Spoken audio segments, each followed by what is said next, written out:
kalau setiap 1 Juni kita merayakan dari dulu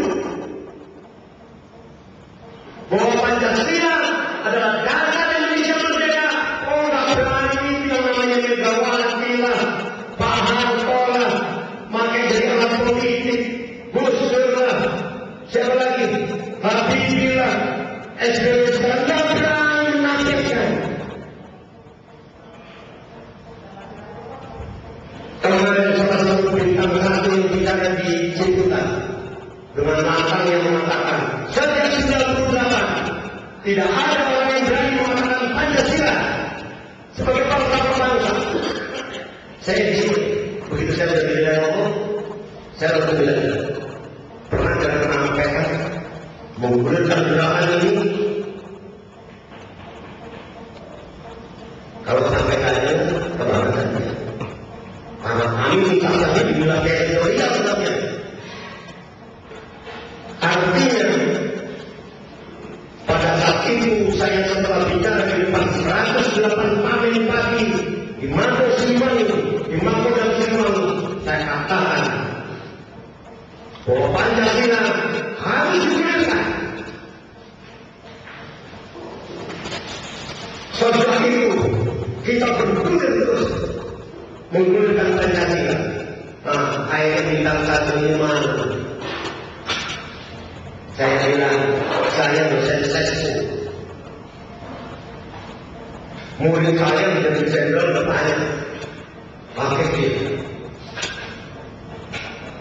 Nah, oleh karena itu, kita pada jadi sekarang, tadi 1 Juni ya. 1 Juni dirayakan sebagai hari lahir Pancasila. Orang ini, kami minta bahwa 1 Juni adalah hari Pancasila ditetapkan sebagai dasar Indonesia merdeka. Lain berikutnya, tahun-tahunnya pemain kita lahir, kecil di Pancasila dilahirkan. Pancasila itu sifatnya 2, sebagai ambiguous factor, sebagai faktor yang tidak jelas.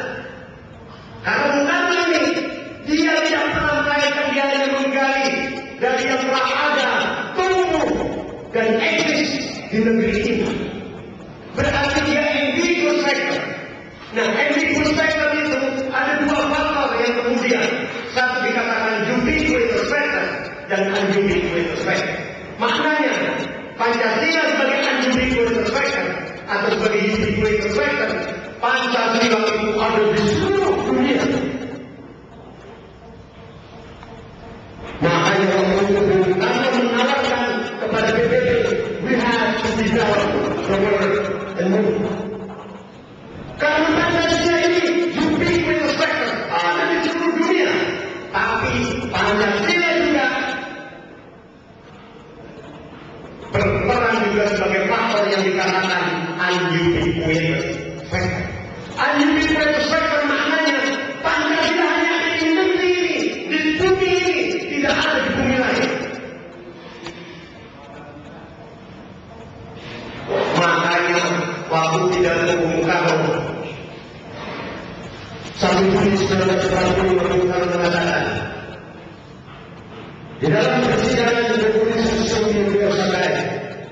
bahwa Paduka yang mulia meminta dasarnya Indonesia merdeka, berarti kita sedang mencari, menggali apa yang di dalam dasar dan dikatakan sebagai philosophy dari Indonesia merdeka.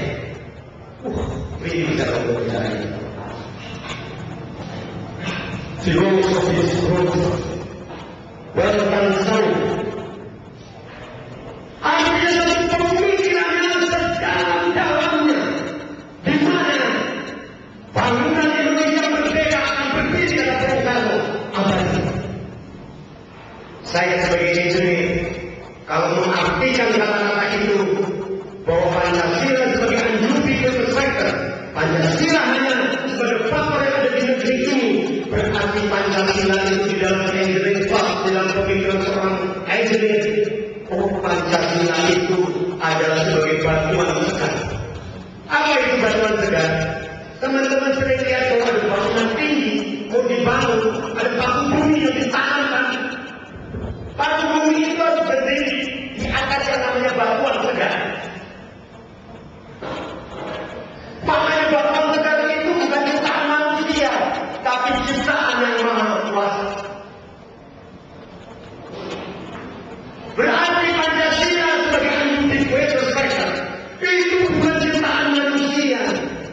ciptaan yang maha kuasa. Dan kata Bung Karno, dia terletak di antara dua samudra dan di antara dua benua. Makanya pada saat Bung Karno dipanggil oleh Kaisar Hirohito, disuruh menunjukkan mana wilayah RI, mana wilayah Republik Indonesia yang kamu inginkan. Dia beri batas. Ada satu wilayah dekat dengan Kepulauan Irian. Saya tidak menyebut Papua, saya akan sebut Irian dulu. Karena nama Irian itu Jawa. Irian itu adalah satu panjangan atau singkatan dari ikut Republik Indonesia Anti Nederland.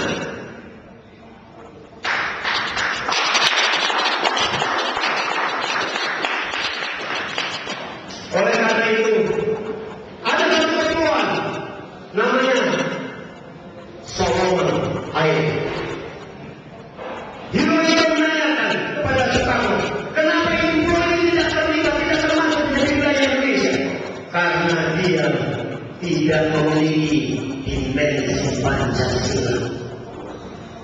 Ini adalah jelas dimensi Pancasila. Urusan hal yang wajib, dimensi panjang. Kalau saya menggunakan sistem British, berarti di otak saya ada ukurannya, ada kilometer, ada hektometer, ada meter, ada sentimeter, ada terus.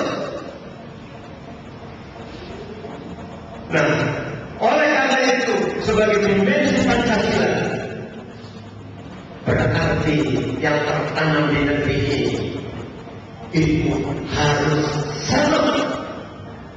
Makanya jangan coba-coba Pancasila akan dibuang dari negeri ini. Kenapa?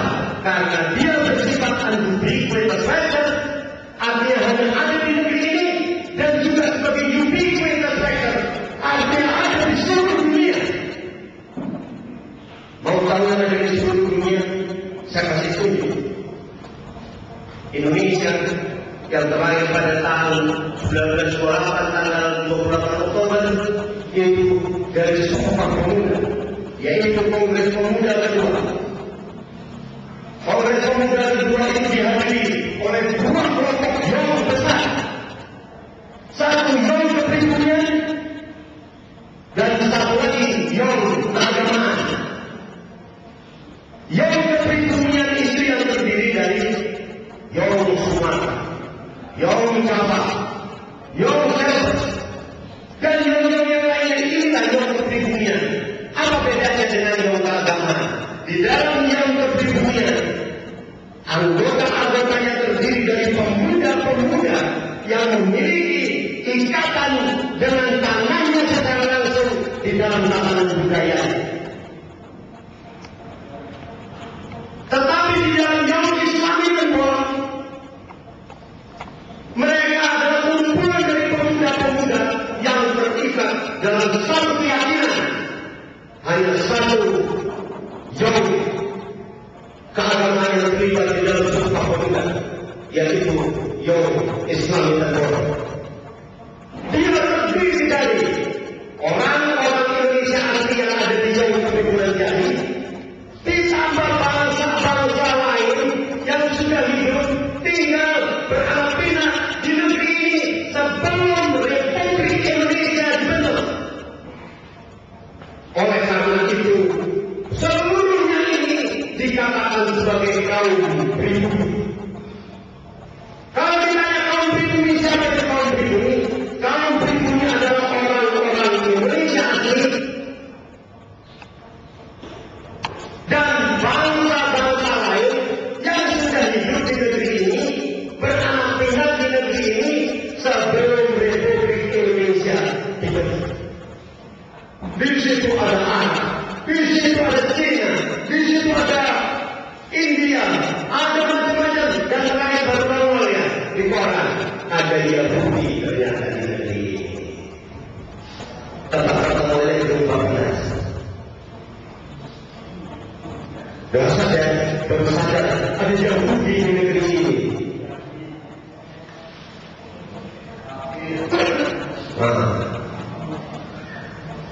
Oleh karena itu, jangan merasa bahwa yang namanya kaum pribumi itu hanya orang-orang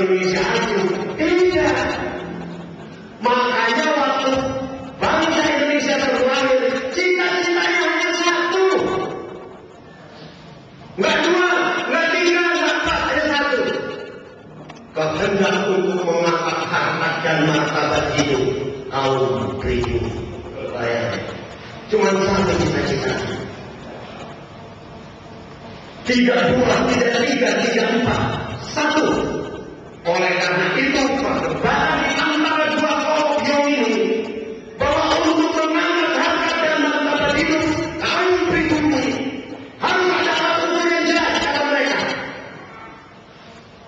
Alat ukur ini diajukan oleh Young ke pribumian dengan sebutnya keadilan sosial. Ini dasar di dalam Sumpah Pemuda sudah terjadi perdebatan-perdebatan seperti ini. Pertanyaannya, tahukah kita?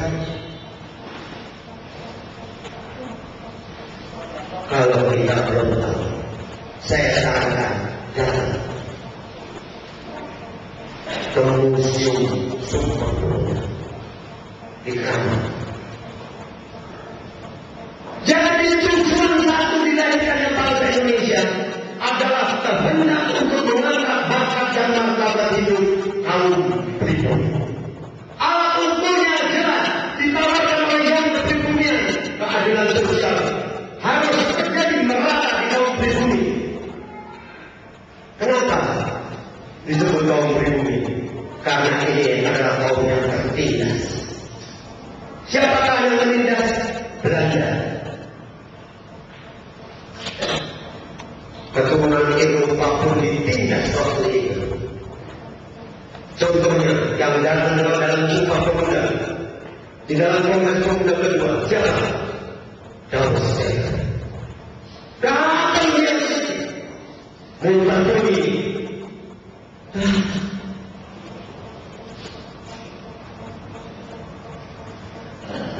Nah, oleh karena itu disepakatilah oleh Young keagamaan ini. Tapi kemudian dari musyawarah, prosesnya musyawarah bukan voting ini. Dari prosesnya musyawarah, alat ukur tadi akan tajam bila dilaksanakan atau akan tercapai bila kaum pribumi yang terdiri dari manusia-manusia yang adil dan beradab.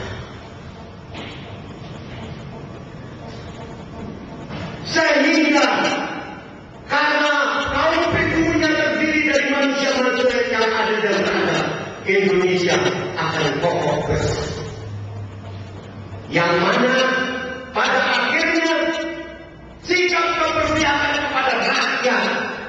Siapa rakyat? Rakyat adalah kaum-kaum yang tertindas waktu produk kultur secara dan politik Islam.